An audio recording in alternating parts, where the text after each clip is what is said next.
A formação do povo brasileiro. Terceiro ciclo. Aula 4. Ordem versus progresso.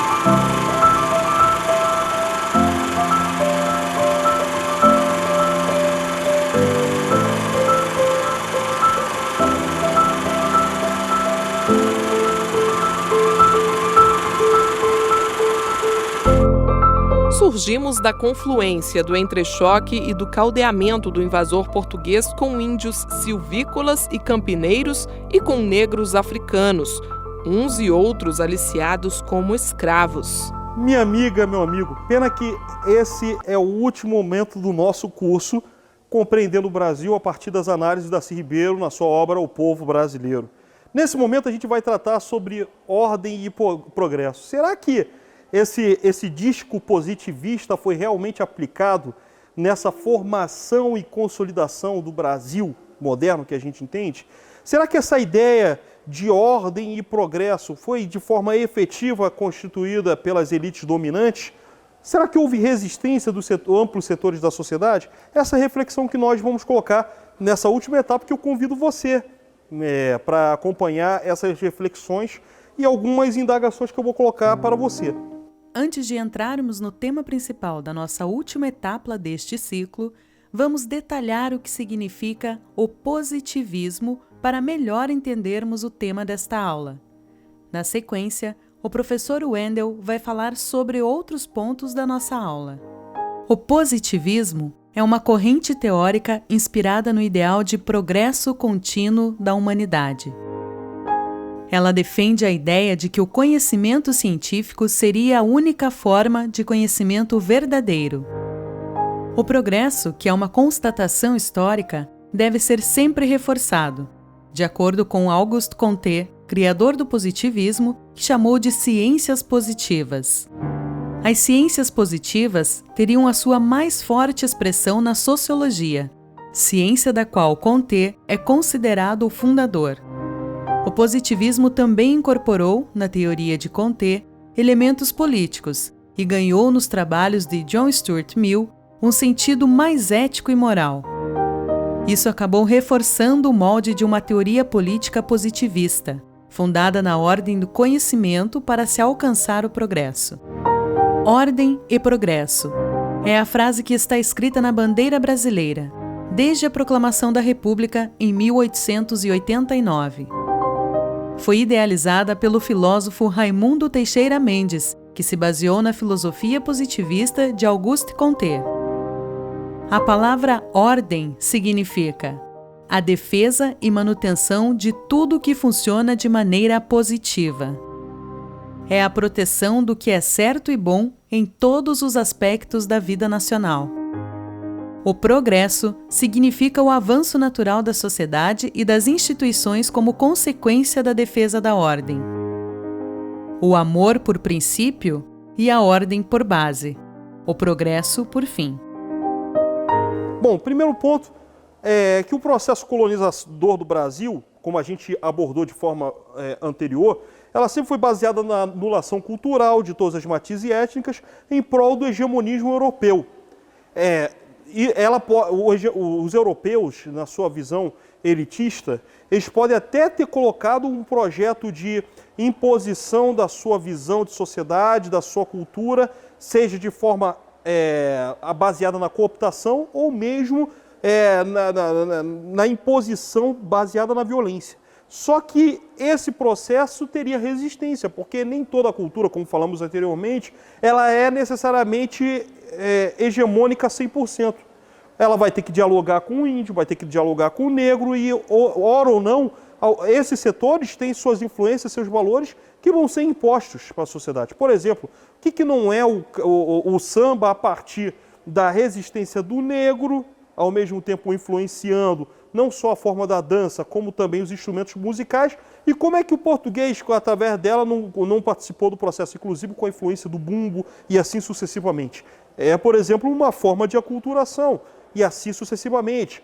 As formas, por exemplo, de relacionamento político, baseado no clientelismo ou no fisiologismo, ia ser uma forma, querendo ou não, de relacionamento entre os setores da sociedade, os excluídos ou os que diziam o dono de poder, e assim sucessivamente, como deve ter sido exposto em outras partes desse curso.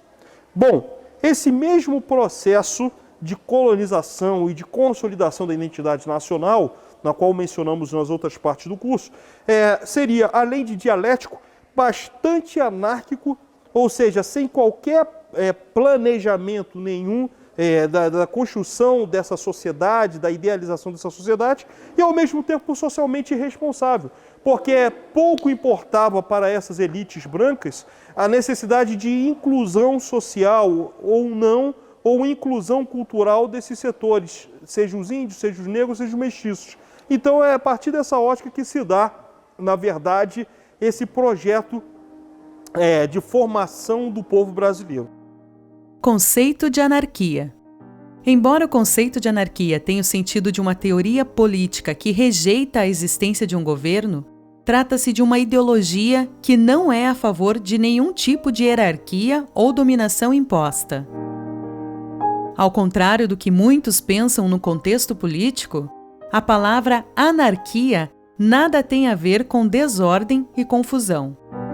No Brasil, de forma equivocada, o anarquismo se conceituou como uma espécie de apartheid social, que libertou os escravos das senzalas e os jogou nas periferias e favelas das grandes cidades.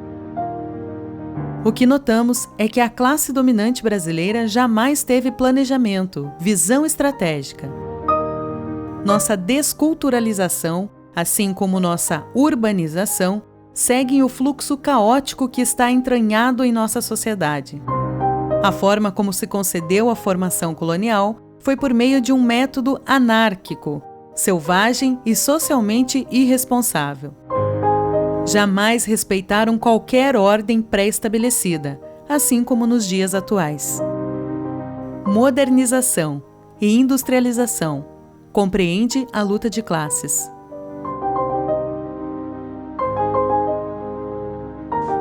Concomitante a isso, como colocamos no item anterior, sobre a urbanização caótica, tivemos a falta de planejamento urbano conjugado com o êxodo rural nos grandes centros urbanos.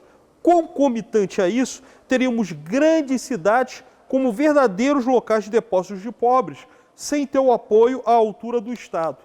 Poucos foram os governos de fundo social que baseavam a partir da ideia de equanimidade, de reconhecimento dos direitos sociais a esses grandes setores da sociedade sem qualquer perspectiva, sem qualquer condição de usufruir qualquer direito socioeconômico. Então o Brasil, no decorrer da Primeira República, e isso foi retratado anteriormente, ele tinha o seu projeto agroexportador, pouco importava o processo de desenvolvimento industrial do Brasil, e esse Brasil da Primeira República fazia com que o projeto industrial fosse praticamente inexistente e que o Brasil optasse para ser mero exportador de matérias-primas. Só houve, na verdade, surto de industrialização, principalmente a partir da Primeira Guerra Mundial, onde os países industriais ocupados com o decorrer da guerra investiriam no setor industrial bélico e, por sua vez, a partir da substituição de importações, o Brasil começaria a ampliar o seu parque industrial. E é a partir desse processo que aumenta o contingente da classe operária. Inclusive, a estimativa, a partir do censo de 1920, que o Brasil teria um contingente de 275 mil trabalhadores. Um contingente que mal constituía-se, em relação à sociedade brasileira, a 1% de toda a população no Brasil existente. Então, longo seria o trajeto de ampliação e consolidação da classe trabalhadora brasileira. Mas nem tudo se dá como um inferno. Há gente que tem sensibilidade social e projeto de nação com capacidade de inclusão. E isso vai se dar com Getúlio Vargas a partir do seu projeto nacional desenvolvimentista ou nacional estatista. Vejamos o que Darcy Ribeiro conta em seu livro O Povo Brasileiro sobre nossa industrialização. A moderna industrialização brasileira teve o seu impulso inicial através de 2 atos de guerra.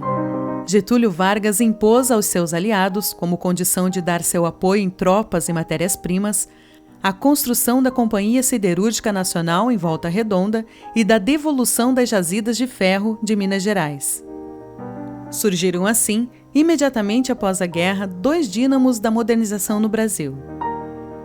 Volta Redonda foi a matriz da indústria naval e automobilística e de toda a indústria mecânica.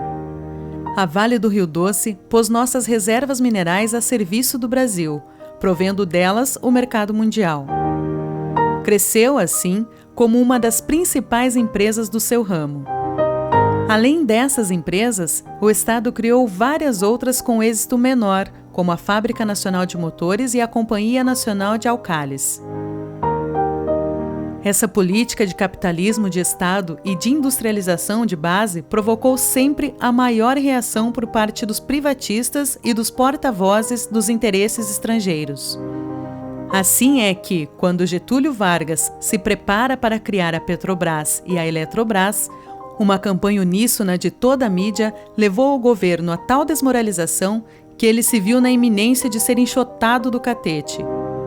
Venceu pelo próprio suicídio, que acordou a nação para o caráter daquela campanha e para os interesses que estavam atrás dos inimigos do governo. Nesse sentido, o Brasil sai de seu velho modelo social para uma modernidade jamais provada. Getúlio Vargas percebe a luta de classes e muda os pêndulos da balança, como explica o professor Wendel. O que é esse projeto em linhas gerais?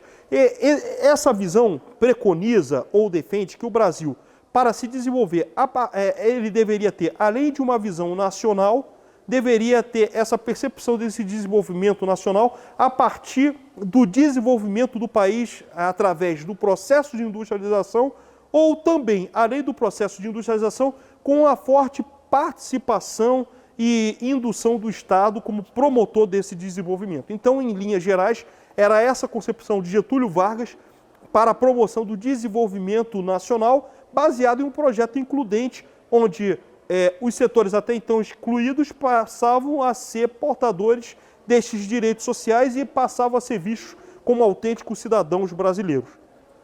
Então, com Vargas, você tem desenvolvimento nacional, você tem a criação da Companhia Siderúrgica Nacional, a CSN, tem a criação da Petrobras no segundo governo dele, em 1953, tem a criação da Fábrica Nacional de Motores, entre outras ações afins.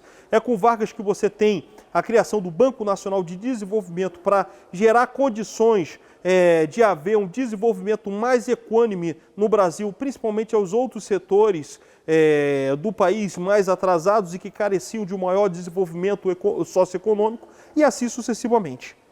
Com Vargas, então, a partir dessa lógica, as classes historicamente segregadas, marginalizadas pelo poder público, que não eram reconhecidas como cidadãos e sim como párias sociais, é com o governo Vargas que essa população passa a ser dignificada e passa a ser a portadora dos seus direitos. Elas são reconhecidas pelo Estado com seus direitos sociais até então inexistentes.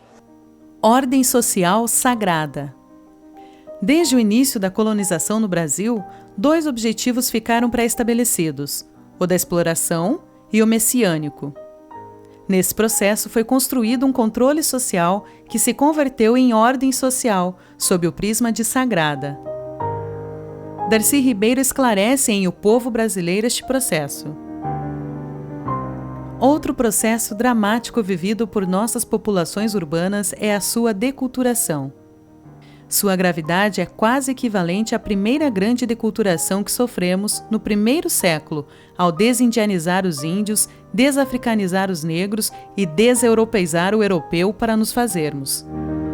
Isso resultou numa população de cultura arcaica, mas muito integrada, em que um saber operativo se transmitia de pais a filhos e em que todos viviam um calendário civil regido pela Igreja, dentro de padrões morais bem prescritos.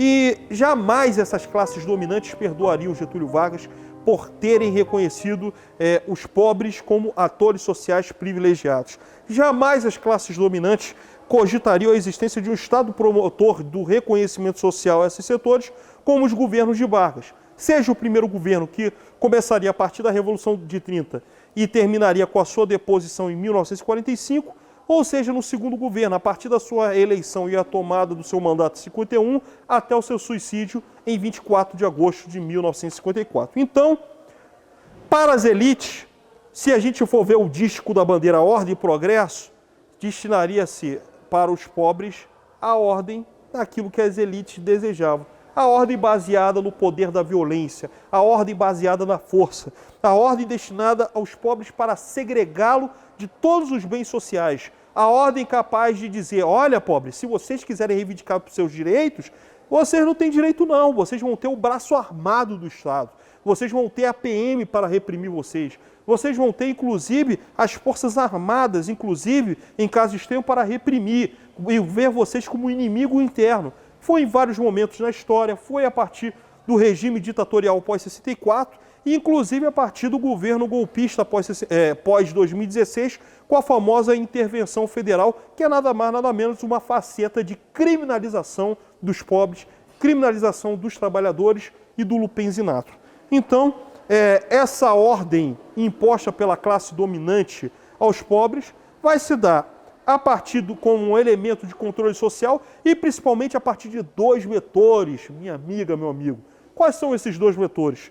A cultura da assimilação e da resignação social. A resignação social é aquela famosa música, né, da Gal Costa, da Gabriela, lembrando a obra do Jorge Amado. Eu nasci assim, eu vivi assim, parinarina, vou morrer assim, sempre Gabriela. Então, é essa ótica de resignação social que vai se dar na imposição de uma lógica da elite dominante e o trabalhador vai falar, eu não vou subir de vida mesmo, para que eu me unir com os outros trabalhadores para reivindicar meus direitos? Vai ser tudo igual mesmo. Para que eu vou tirar e transformar e mudar a ordem social, a ordem política, se todo mundo é igual? Às vezes é o pensamento que a própria elite coloca a você, meu amigo, minha amiga que está acompanhando esse vídeo.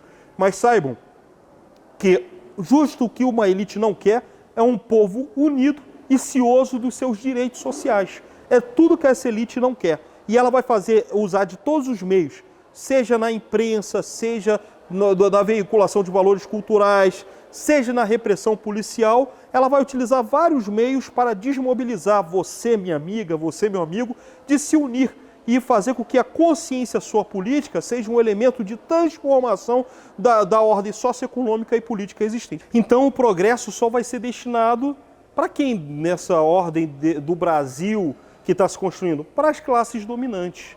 É para a classe dominante que se destina o progresso, para esse setor minoritário daquela camada social que a gente viu naquela pirâmide, onde ela está ocupando aquele vértice no topo. Então, esse progresso vai ser destinado para as elites brasileiras que vão usufruir desse progresso a partir de um discurso liberal, né? A partir da visão do meritocratismo. Meritocracia. Meritocracia é um sistema ou modelo de hierarquização e premiação baseado nos méritos pessoais de cada indivíduo. A origem etimológica da palavra meritocracia vem do latim meretium, que significa mérito, unida ao sufixo grego krasia, que quer dizer poder.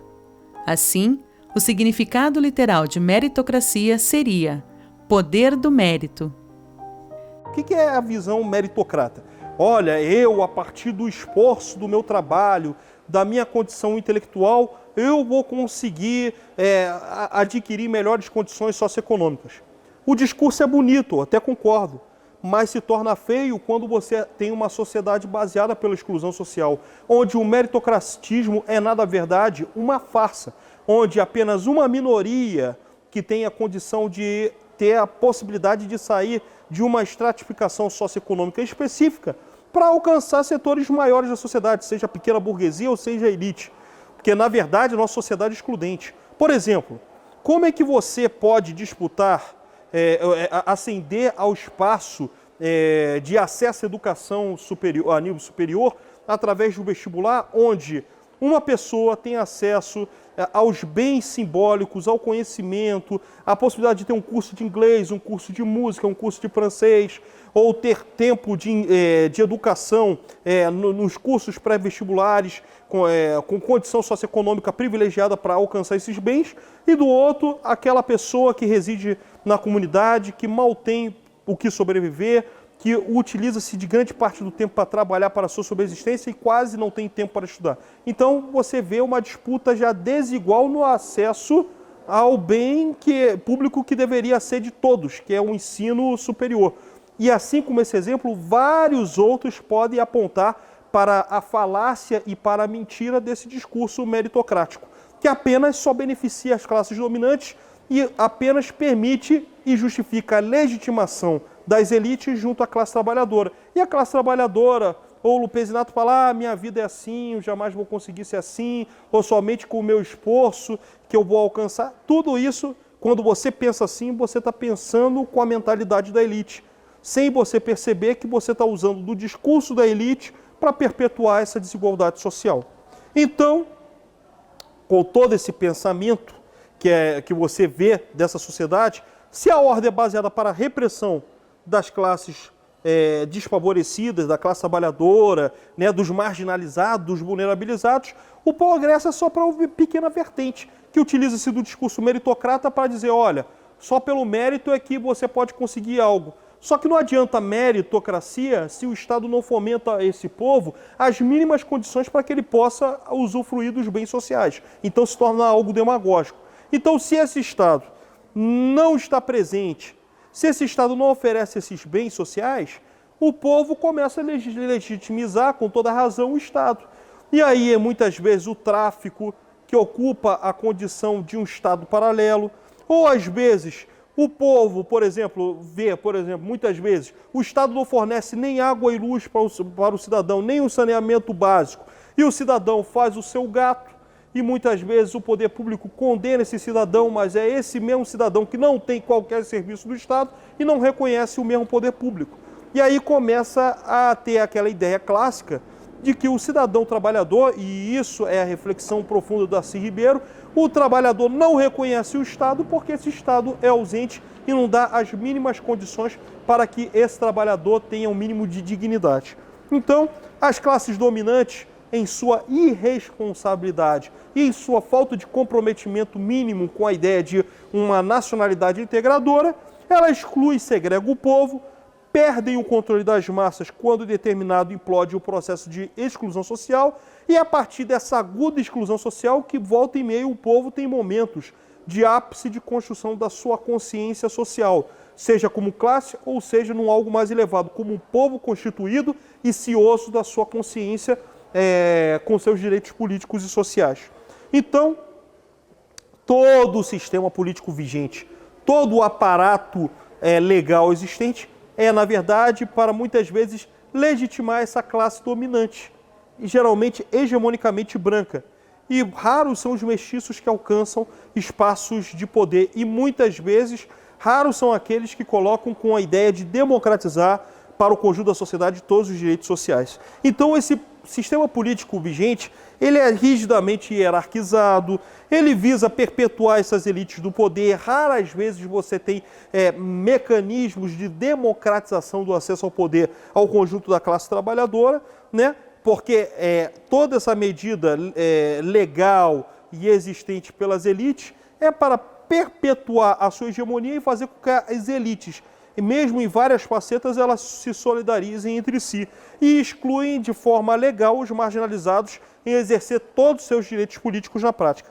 E a partir daí, as aspirações do povo brasileiro jamais serão objeto de ação das classes dominantes, cujo objetivo das elites nada mais é que explorar as massas. E qual é o papel das massas, segundo Darcy Ribeiro? Resistir na construção da sua identidade de um projeto nacional. Sem isso, meus amigos, com certeza, o povo brasileiro vai ser objeto de uso da classe dominante para o seu fim antinacional. Diante desse cenário, é importante conferir as reflexões de Darcy Ribeiro em sua obra O Povo Brasileiro.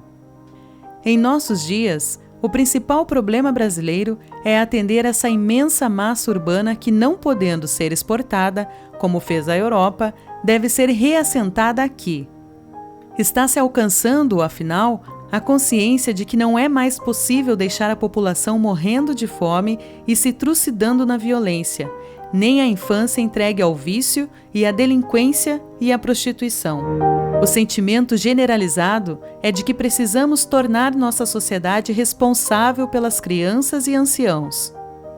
Isso só se alcançará através da garantia de pleno emprego, que supõe uma reestruturação agrária, porque ali é onde mais se pode multiplicar oportunidades de trabalho produtivo. A própria população urbana, largada a seu destino, encontra soluções para seus maiores problemas. Soluções esdrúxulas, é verdade, mas são as únicas que estão ao seu alcance. Aprende a edificar favelas nas morrarias mais íngremes, fora de todos os regulamentos urbanísticos, mas que lhe permitem viver junto aos seus locais de trabalho e conviver como comunidades humanas regulares, estruturando uma vida social intensa e orgulhosa de si. Em São Paulo, onde faltam morrarias, as favelas se assentam no chão liso de áreas de propriedade contestada e organizam-se socialmente como favelas.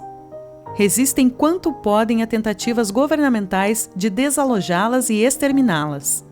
Neste cenário caótico, persistimos na reprodução de um sistema de hierarquias, onde os dirigentes de cada categoria se perpetuam e se beneficiam no poder, prejudicando as classes marginalizadas. Cada um procura arrancar o seu, seja lá de quem for. Mas as dificuldades hoje são maiores. Assim diz Darcy Ribeiro em O Povo Brasileiro. Ultimamente, a coisa se tornou mais complexa porque as instituições tradicionais estão perdendo todo o seu poder de controle e de doutrinação. A escola não ensina, a igreja não catequiza, os partidos não politizam. O que opera é um monstruoso sistema de comunicação de massa fazendo a cabeça das pessoas, impondo-lhes padrões de consumo inatingíveis, desejabilidades inalcançáveis, aprofundando mais a marginalidade dessas populações e seu pendor à violência. Algo tem que ver a violência desencadeada nas ruas com o abandono dessa população entregue ao bombardeio de um rádio e de uma televisão social e moralmente irresponsáveis, para as quais é bom o que mais vende, refrigerantes ou sabonetes, sem se preocupar com o desarranjo mental e moral que provocam. Tendo dito isso, eu quero te dizer que foi bom estar com você, foi bom estar acompanhando lado a lado contigo esses momentos de aula, né? E com certeza, a partir dessa consciência crítica, é fundamental que você possa divulgar para o conjunto dos seus pares, dos seus amigos, parentes, irmãos, da pessoa amada, sobre esse Brasil que o Darcy Ribeiro analisa. Muitos são os desafios, né, para essa sociedade. O desafio que o povo brasileiro precisa é aquele desafio capaz de romper todas essas amarras das desigualdades e promover a plena justiça social. E é a partir daí que seremos tirados desse lugar, né? E não interessa o que os outros vão pensar. Os outros, leiam-se, a classe dominante. Um grande abraço e muito obrigado por você participar dessa etapa do curso.